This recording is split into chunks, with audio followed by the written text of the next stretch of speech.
Absolutely. How's your weekend been? Good turnout, good people here. Yeah. In Kentucky, Woo! Louisville. I love it, yeah. Absolutely. Yeah. Absolutely. Yeah, it's there's a nice vibe this weekend, you know. Everyone kind of feels like family. I really am enjoying this, you know, everyone I've met, the celebrities, and of course our guests. It's just been wonderful.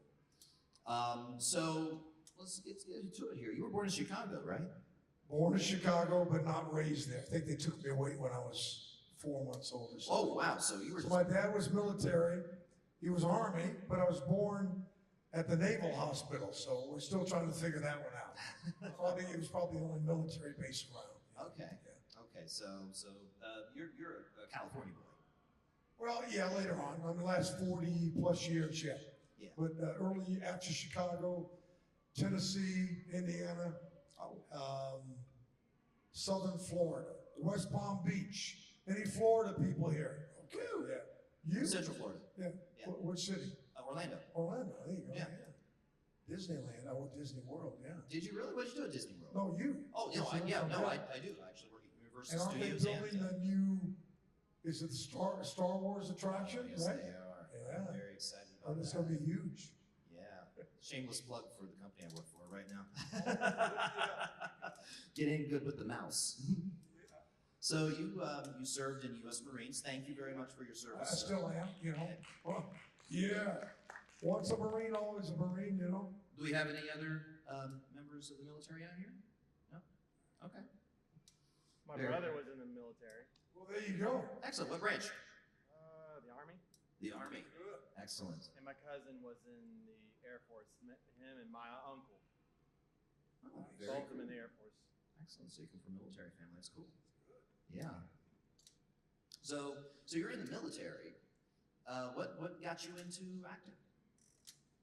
Well, I joined the Marine Corps right out of high school. Excuse me. And I wanted to be a lifer. And I started to play Marine Corps football. I said to myself, I'm good. Matter of fact, I'm so good, I think the NFL needs me. So I finished my time in the Corps, went to Seattle at a young age. That's where my grandparents were, and tried out for the Seahawks. And they said, no, we don't need you. So I played 1 year on their practice squad called the Burien Flyers. And it was kind of, devastating because I wanted to play football. At the same time, when a certain door in our life is closed, if we're open-minded and not punishing ourselves so much, God will open another door. So at that same time, I read an article about Clint Eastwood. So this would have been late '76. And I said to myself, well, I don't know if I can accomplish, because he'd already been in the business for about 22 years at that time. And so I said, I don't know if I can accomplish what he has, but I'd like to give it a shot. So I went to Hollywood a couple weeks later. Really? Yeah, it inspired me. It was good. It worked out. So that was 41 years ago. 41 years ago. Wow. Yeah. So you got to Hollywood.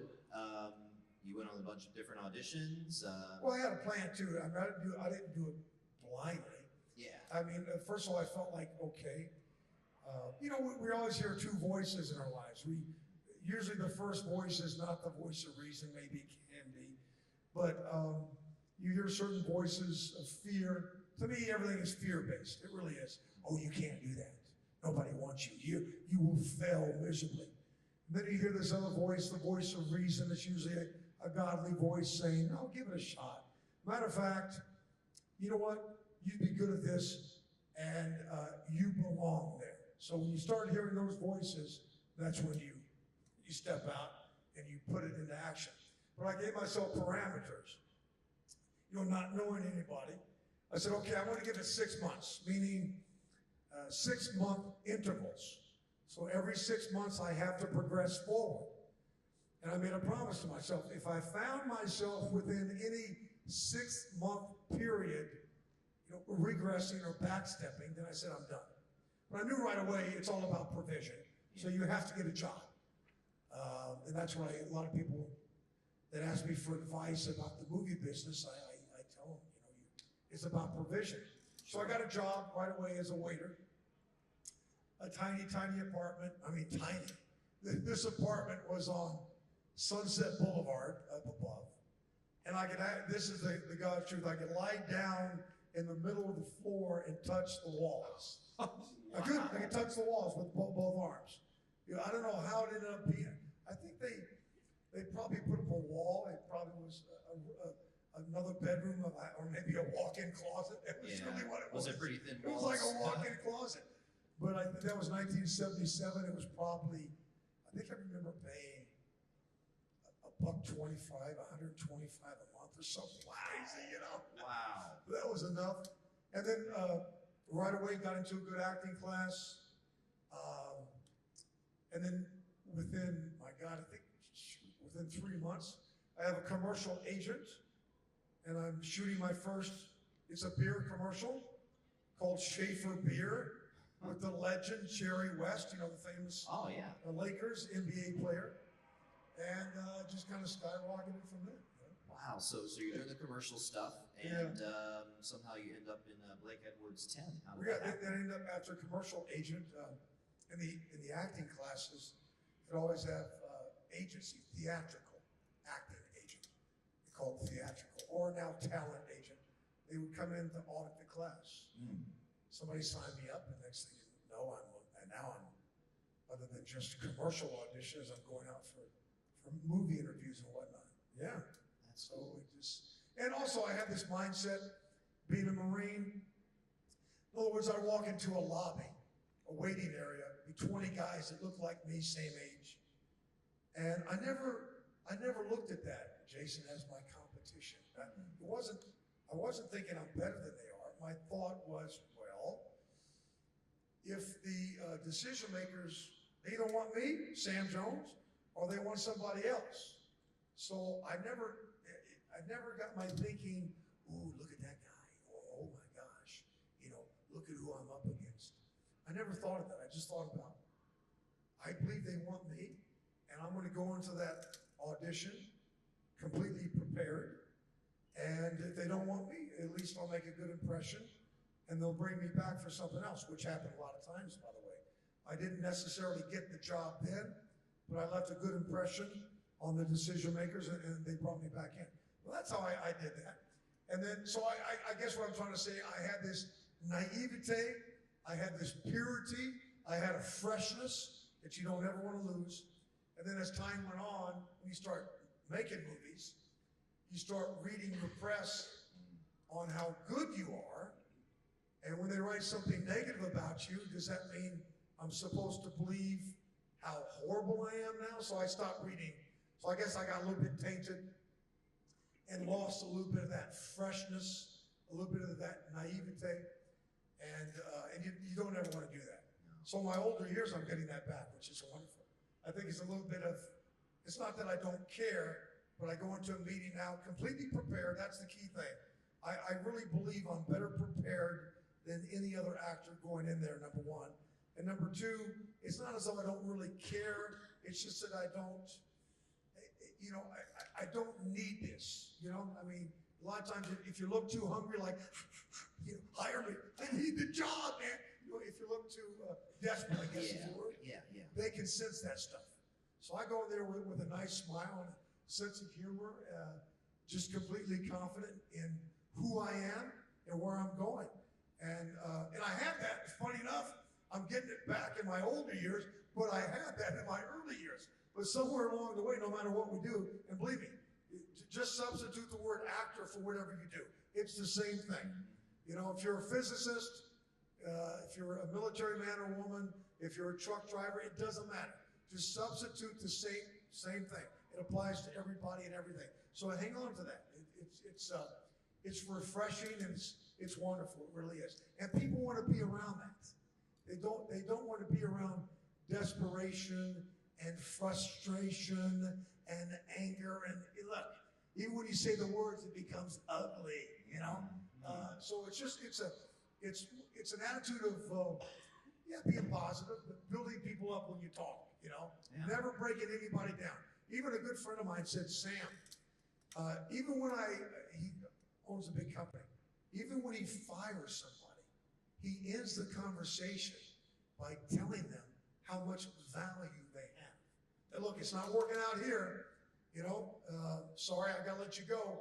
But I know that there's a job out there where you belong, where you're gonna bring tremendous value, and you're gonna be a life changer to everybody who comes in contact with you.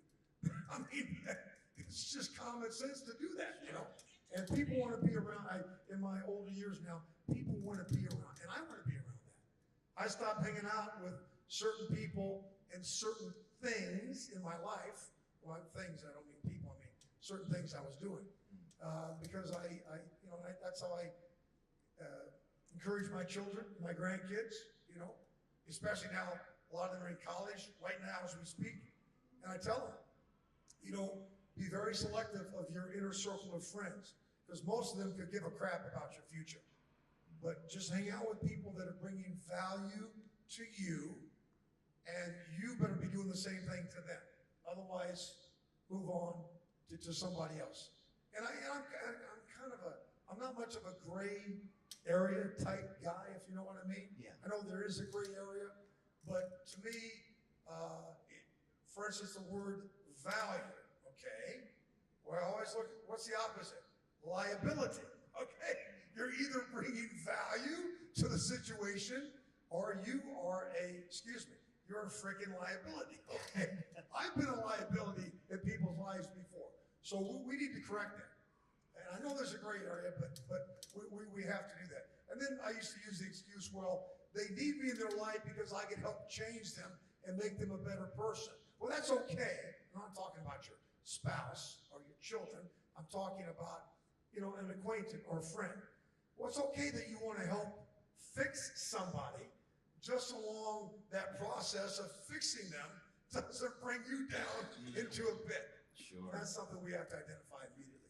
Yeah, I love that philosophy because I like to think of a person as a cup, you know, and it's as a cup, Yeah. you know, and whatever you fill it with, you know, you want to fill it with positivity, and that's how I try to lead my life. You know, if something happens, I try to say, oh well, you know, it is what it is. Let's move on to the next thing because life's too short not to, you know, and that's what people want to be around, like you said. Especially in America now, half America's split.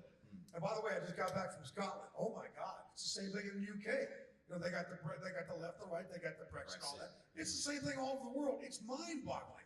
And they always try to put me in a corner, you know, about my political party. I don't talk politics. I just talk about what I just said. Yeah. When we open our mouth, all of us right now, and we talk about somebody, I could care less if you disagree with their policies, but we must build people up.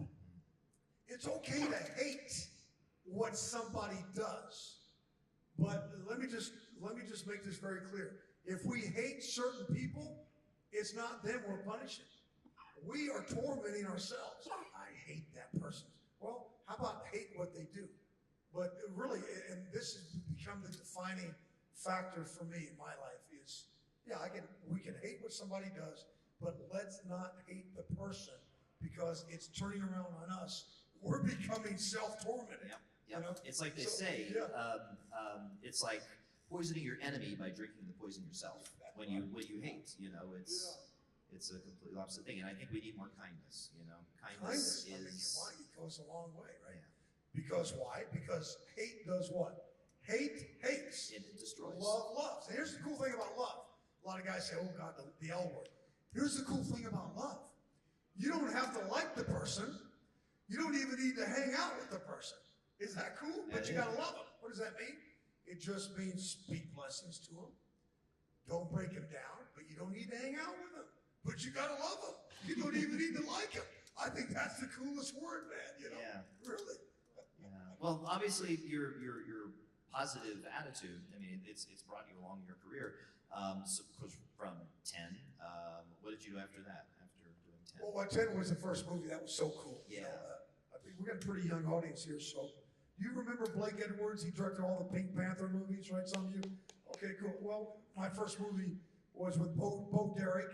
Of course, nobody knew 1978. Nobody knew Bo Derek or me. They knew a little bit about Dudley Moore, Robert Webber, but Julie Andrews was iconic. She was one of the actresses, and of course, Blake Edwards. But what was cool about Blake Edwards, so we're in Hawaii filming, And by the way, I got to meet John Derrick. Matter of fact, you guys remember John Derrick? Of course. He was a legend in the 40s. Married to Bo Derrick. He was 58 years old when I met him. Wow. In 1978, and she was my age. I mean, she was 20. I was 20. I was born in '54, so this was 19. I was 23 years old. Okay, and she was 23, and she was married to John. Wow. But so I spent every day. I don't want to get off on a rabbit trail, but I spent every day, 30 days, having lunch with John Derrick. He was iconic. But Blake knew that this producer named Dino De Laurentiis was interested in interviewing me for Flash Gordon. Early stages. Yeah. Early stages of what turned out to be an 8-month process. Wow, really? Of the audition process. So, and I had a small part in the movie 10. And Blake said, I heard Dino wants to see you. I'll tell you what I'm going to do. I sent for a helicopter. I've shut down production for you. Okay, that's great. And he sent the helicopter for me to fly me to Honolulu Airport to put me on a plane to meet Dino in LA. It was incredible. And that started a huge process. And I got the part, 8 months later, I think it was, yeah. That's fantastic. So that was my first movie. And once you start to do it, it kind of catapults. It just, I mean, if people like working with you, yeah. Sometimes it turns out the other way as well, which you don't want. Sure. Now, of course, being a football player, I'm sure that probably helped as well in getting I always wondered, like, that scene, the whole football game scene in the movie, was that specifically for you since you were a football player? Well, yeah, and we also improvised on that. I mean, when you're young, Jason, when you're 20, I was 23, you're 24, you could do anything. I mean, here I was rolling and tumbling on the concrete. Well, at 64, I'm not going to be doing that. I mean, I still work out, but I won't be tumbling. Right. Nowadays, a lot of action movies, even with some of the actors my age or even a little bit younger, they put all that nice padding down. I don't mind doing. I've always been known to do my own fight scenes. Not stunts. That's kind of a gray area. We don't want to take anything away from the stuntman, but I don't do high falls and I don't deal with fire. I dealt with fire in Flash Gordon, and part of my direction in that movie, part of certain direction when it came to explosions and fire, they said, Sam, no, the heat's going to get a bit hot. And your action is you're going to crash land into, the palace with this rocket ship. So we're going to increase the flames, but just sit there because you're at the helm.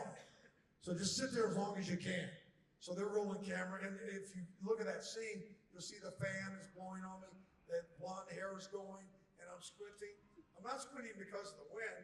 I'm squinting because I'm losing my eyelashes from the flames. Oh, no. Now I have this smell going on.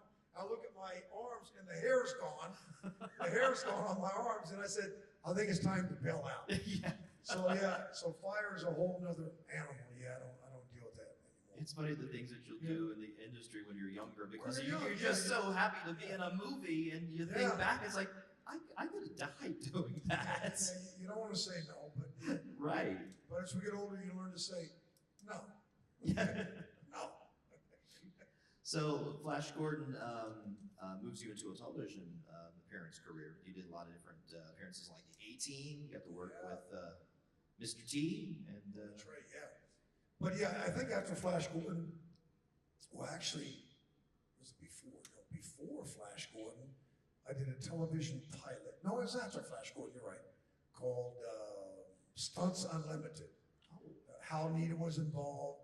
Burt Reynolds was involved as far as production. And it was a television pilot for a series about a stunt group called Stunts Unlimited. Yeah. And, I think I've been involved with 9 television pilots, and only 2 have gone to series. One was Code Red in '81, and the other was the Highwayman. Yes. Which is probably my favorite project of all time. Yeah. I absolutely love that. I mean, I remember that as a kid. I thought it was the coolest thing, because here you are, like this federal marshal, and this near future kind of. And I don't know if you guys have you seen The Highwayman before? I've seen The Highwayman. Yeah, Yeah. pretty cool, is that? The truck was so cool because the cab would turn into a helicopter. It was really, really neat. It was kind of like a I transporter. mean, how could it not be cool? I mean, as a guy, you're dressed up like Mad Max. You got a sawed-off shotgun strapped to your thigh. You have a license as a federal marshal to do what you want. And you're driving an 18-wheeler. Literally, I'm driving an 18-wheeler. And the cab, the actual cab, was that they took it off a French Gazelle helicopter. That was the cab. Okay. And so they took this cab, put it on top of a Kenworth. And so the steering column was all custom. There was no clutch. So it was cool to really drive an 18-wheeler. They really let you drive this. Well, yeah, because Wow. there was only a brake and accelerator, no clutch. It was automatic. Yeah. So because the steering column actually separated your feet. So yeah, so I got to do that. That was still. I mean, I don't have a license to drive that type of vehicle, but I did. Just so long we maintained a straight line. You know, I was pretty good. Okay, I was pretty good. That's amazing. I had no idea you were really driving that thing. I figured there was It was an someone automatic. pulling It the was an thing. automatic, so That's so cool. if you ever remember or see the opening credits to the series, The Highwayman, we're out there in the Mojave Desert, and you know, the camera helicopter actually, and I'm going 70 miles an hour down that highway, and the camera helicopter actually came right in front of the windshield of the cab where I'm driving, and that's how close it was. Wow. And yeah, so you get to see me driving the 18-wheeler, yeah. That's so cool. I always wanted a toy of that. I was so bummed whenever. Well, they have that. There's a collector who has that. I'll try to remember his name. I just saw it a couple weeks ago at a con. I did not know that existed. But the actual truck exists. A company, a tattoo company bought it. It's called Highwayman Inc. And they travel certain parts of Texas as a mobile tattoo unit. Wow. That's what they do. I'm so glad it's still. And when I it's still called out the there. guy, I called the owner, it's not running right now. And so I'm talking to him where, you know, hopefully we'll have some open discussions about purchasing that vehicle. Yeah, you got to do some. You got to get 'Cause dressed it's still- up, like suited up again. I mean, it's a one of a kind. It's a one of a kind vehicle. Really That's so. is. Yeah. That's what, and Jacko on that show. That's as right. well. Yeah, he was from Sydney. Yeah. Yeah. Yeah, What was he like? Well, he was fun. Now he was one of those stories where years ago, athletes always had some issues transitioning from the athletic field to the movie field. You know, they just didn't understand. I mean, they understand practice and play time and preparing as an athlete. Yeah. But it's difficult so he had some difficulties in the beginning. I mean, you know, you have a 6 o'clock call a.m. to be on the set, and he's rolling in from partying at 5:30 a.m. Well, you don't do that when there's a lot of money involved. And Sure. so we finally worked it out. He ended up doing much better. Yeah. I always figured he was probably like his character. Yeah. I mean, he was iconic in Australia. He was a huge Australian rules football player. Yeah. And then of course he did that. The kids loved him with that ever ready. Yep. That's what I battery remember. commercial. The adults, you see, I think what happened with the ratings with him anyway, the adults didn't care for him. The kids loved him. So I think the networks were dealing with different age demographics on who we cater to, you know. Huh. Interesting. So after Highwayman, what was next? Well, that was 88. No, I mean, my God, you know, just, I did a lot of independent action films all over the world. I think I'm at 64, 65 right now. 64. But more television than anything, hundreds. Yeah. And what's interesting about this, I was talking to this about somebody, and what's cool is when I talk to you guys when you come to my table, it's really unique because it's an opportunity for you to tell me your story. And that's what I really look forward to, is hearing your story. But what did you just ask me? Well, I was going to say, you did the independent films, and that led to eventually. I want to say this. So I was talking to one fan who was sharing a story with me, and I realized it before, but he said, how much of your work have you seen? I said, you know, probably not even half. He said, how could you not see half of your movie? I said, well, you know, a lot of kids, 5 kids, now 5 grandkids, and it's the same cycle, meaning back then, you know, I mean, my oldest is 35, so I've been in the business 41 years, so those first 6 years, yeah, I probably saw everything I did. But as the kids, you know, we got kids, now you make a decision. Do I take my daughters to dance and my boys to baseball? Do I say, kids, let's stay home and watch me today. Let's watch my show. So, you know, you make a choice. You got to make that. Sure. And so to this day, it's kind of cool because my kids will give me a DVD. I didn't see all the Highwayman episodes. And he brought me the DVD of the episodes I haven't seen yet. Oh, that's and we cool. filmed in '88, you know? That's very cool. So, yeah, and besides, you know, I'm being the Marine, I'm kind of real hard on myself. So when I'm watching me on film, there's nothing I can do to change it. Film doesn't lie. There it is. In the beginning years, yeah, I watch it, study it. You know, yeah, maybe, I don't know about making different choices, but study it so you'll be aware of where the camera is all the time. If the camera's here, you don't want to be talking to somebody like this. Right. You want to, even if you're over there, maybe I want to cheat my look a little bit, you know, without doing this, but maybe just get your face. I mean, you see a lot of movies right now, and you're missing the actor's eyes. I want to see their eyes, you know? And yeah, so just maybe camera awareness. But then again, while you're acting, you don't want to be aware of the camera. You know what I mean? I know. At the same It's a time. tap dance. You know, Yeah. it's like Yeah. it's like crossing a tight wire. Well, you know what? I'm going to go ahead and open Yeah, up the questions. the floor of questions. So if you have a question for Sam over here, just come on up here. And what's your name? My name's Kevin. Hi, Kevin. Sam, you were up there with Captain Kirk, all those guys that I idolized. Loved that movie. And I think about all the great stars that you worked with, Topol, Max von Sydow, all those guys. And it's a first opportunity for you like that. That's great. Now in, sorry. The first opportunity, you were saying. In the first opportunity, you had to bring Flash back with Seth. Was that exciting for you, or was that something you went like, "Ooh, I don't know if I want to go back and do that"? No, I love it.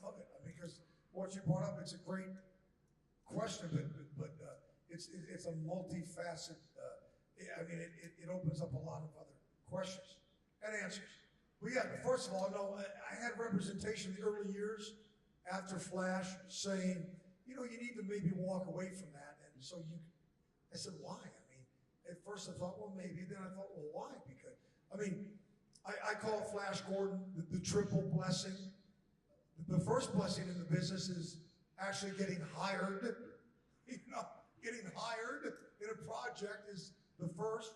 The second blessing is if that show or the movie does well, box office or television ratings.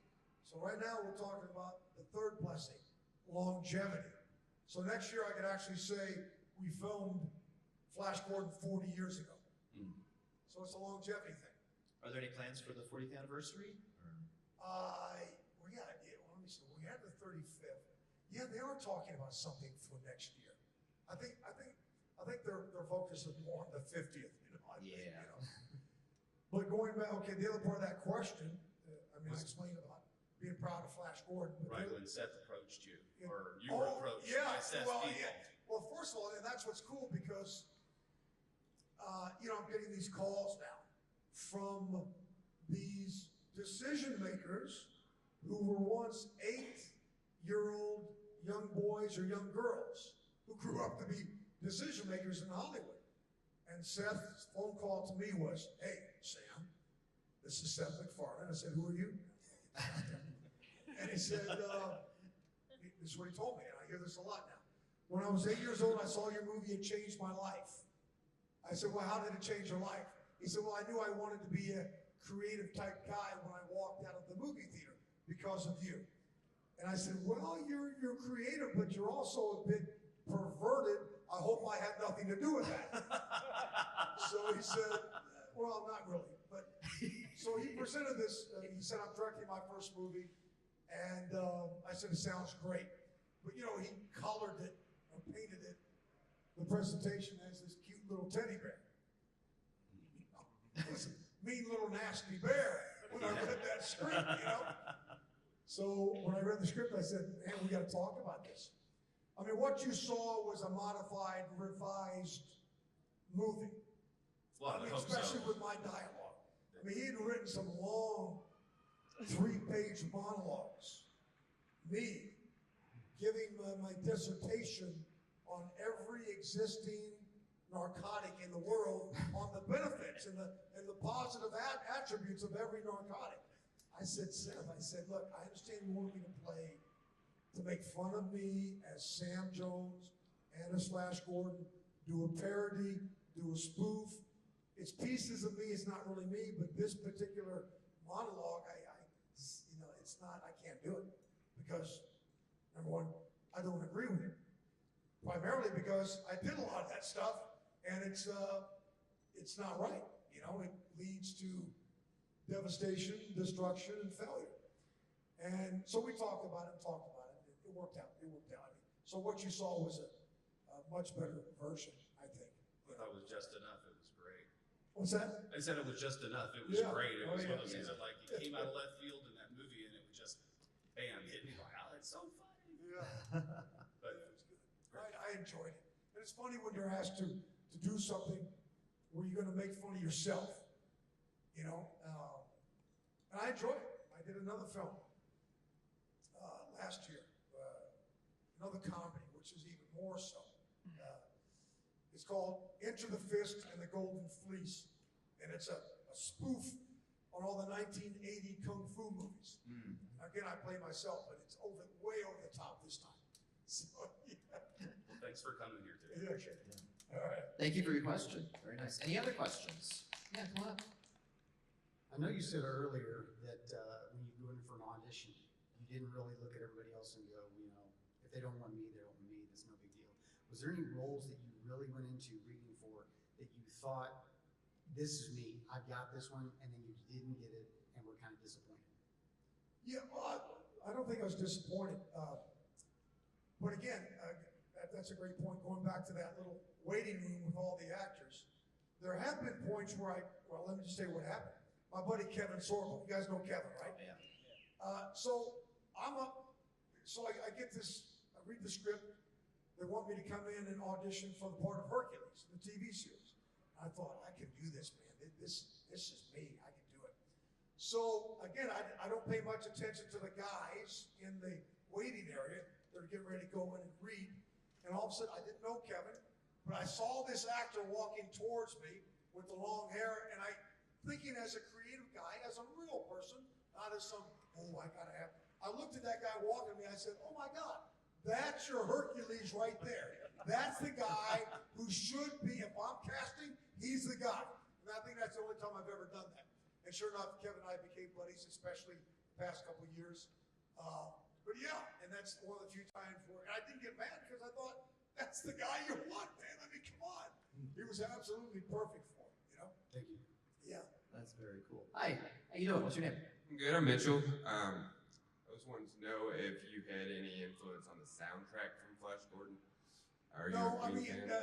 nowadays I do, but you don't back then. You probably, half my voice was looped on Flash Gordon. I mean, on any movie you do, you have to go back, not so much during, but you go back at a later time when they're doing post-production, and you got to make a lot of corrections and because of whatever mistakes or just whatever. You got an airplane going over, the sound man. So I was under contract to do another movie, and I didn't go back, so they got another actor. And of course, Dino De Laurentiis and I were bumping heads a little bit back then too. So yeah, I mean, I didn't like it. I wouldn't, it's not as though I have a James Earl Jones type voice anyway, but when you go to watch your movie, you want to hear all of your voice. And in Flash Gordon, I think it was maybe 50%, maybe a little bit more of mine. I mean, yeah, half and half, yeah. I mean, the Queen album Flash. Did you have anything on that? Like, was that any of your influence, or? You mean as far as the music soundtrack? Yes, sir. No. Matter of fact, no, that was all all the creative team. Matter of fact, Dino didn't want them. First time he heard the songs, he hated it. What? Yeah. Really? Yeah, but Dino is a showman. So at the opening, when the crowd went crazy over the Queen at the premiere, then he got it. He figured it out. Wow. But evidently, Queen is. This was maybe the first rock opera, for a movie soundtrack. Because I did this other movie recently called, 3 years in the making, a documentary on my life called Life After Flash. And in this movie, you'll see in February, they interviewed Brian May. And he talks all about this.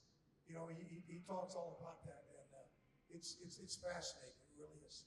Cool. Yeah. Thank you. Thank you. I want to address something else that you talked about being disappointed or something.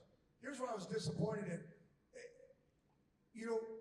In the film business, like a lot of us, no matter what we do, we have representation, or we have a headhunter, or we have an agent that represents us.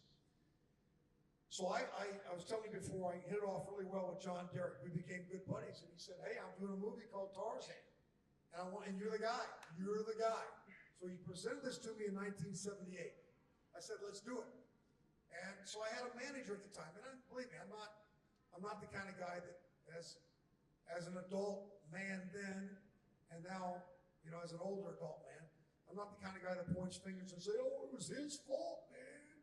It was all their fault."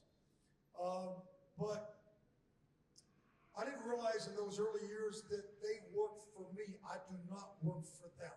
And that's something we all have to get a hold of. No matter what we do, who's ever representing us, they work for us. So anyway, long story short, I gave my script to my manager, the Tarzan script from John Derek. And behind my back, I had this strong relationship with John. He calls John Derek out of the blue and says, and this is it's late 78, maybe early 79. He says, "Sam will do the movie." Oh, I'm sorry, this is a year later because it's after Flash Gordon. "Sam will do the movie if you give me $1 million up front." This is late 79, early 1980 by now. Wow. And I didn't find this out until a couple of years later. I also found out that he did the same thing for a movie called The Officer and the Gentleman. Richard Gere was perfect for that.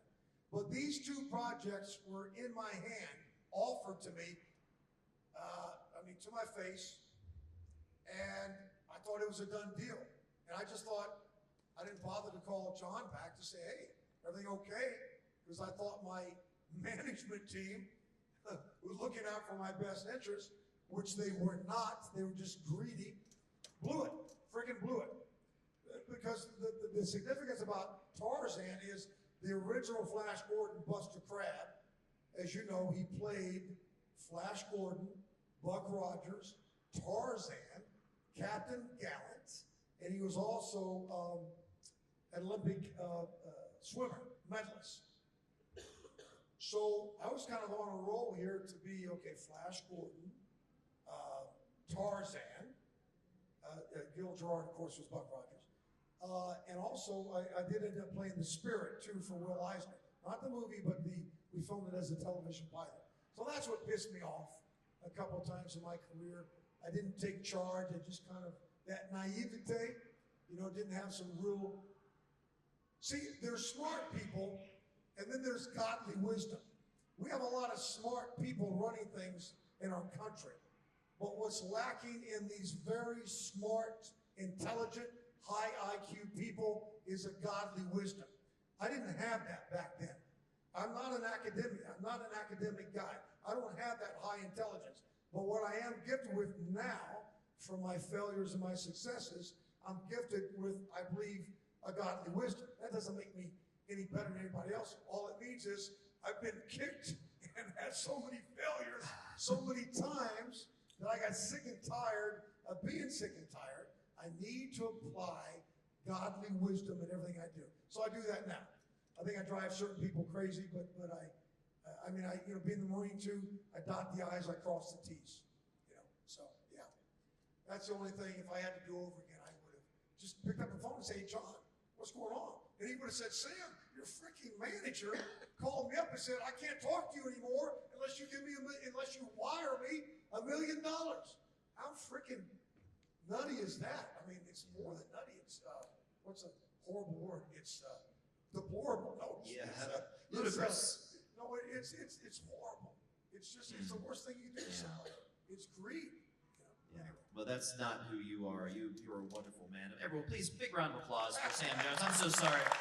We actually have to do the SuperCon selfie now. So if you guys could please come to the front of the stage. He's got a question. Really, really fast. Super fast. Super fast. Who's your favorite DC and Marvel character? Well, yeah, here's my answer, okay? In the future, it'll be Flash Gordon that's going to go to one of those. I like them all, you know. Because I know most of them, I'd be in trouble if I showed any favoritism. But you know what? I like what makes Flash Gordon unique is he has those superpowers. So I kind of like the characters that don't have superpowers because they have to rely on wit and athleticism only.